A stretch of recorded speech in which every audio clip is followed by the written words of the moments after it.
Globalization has been rapidly developing in the Philippines ever since the influence of the United States during the Second World War. It has been very effective in the country in terms of increasing the economy. Noam Chomsky once described globalization as international integration, and there have been major changes in the economy since 1995 when the Philippines took part in signing agreements with the World Trade Organization. So, besides boosting our economy, what are the other impacts of globalization in our nation? Piliin mo ang Pilipinas.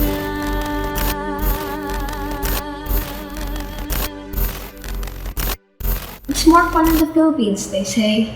We have the best views, the best food, and the best people. We attract tourists and investors by our generosity, and many more which can help our country further develop. But if we have everything, why is our country isn't living up to the title, the Pearl of the Orient? Why is the Philippines suffering? Why did I say so? Well, we destroy those beautiful and scenic views. We trash our country, not just by our own trash, but by our own government's projects. We overexploit our own natural resources to the point we'll let foreign countries take what's ours. We kill endangered species and we My even kill our campaign own kind. against drugs will not stop until the last pusher and the last drug lord are. Let's start with Luzon. Luzon is the island where the National Capital Region or NCR is found.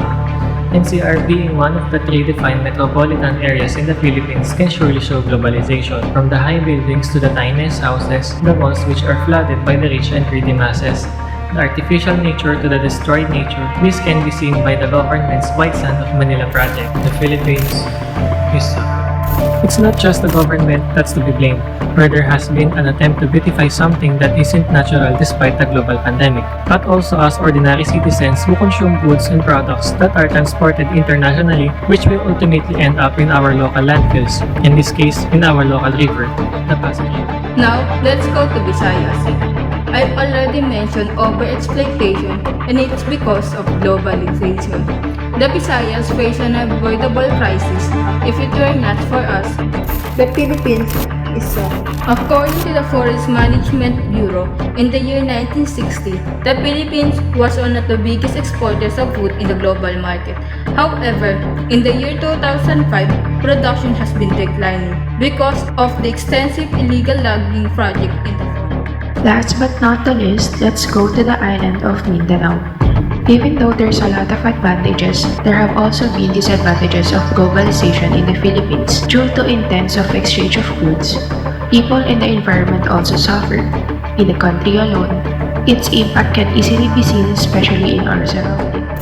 The Philippines is According to Federico F. Magalena, a journalist in Philippine e-journals, the price of making Mindanao part of global community is very disappointing.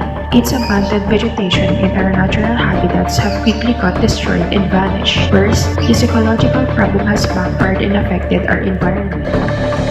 Tell me, is it fun? Is it fun to go sightseeing when there are tons of problems in the country, whether it may be political, economic, social, technological, and environmental? In this case, globalization has a negative impact in our environment. Tell me, is it fun to see that the Philippines is suffering? Is it really fun to be in the Philippines?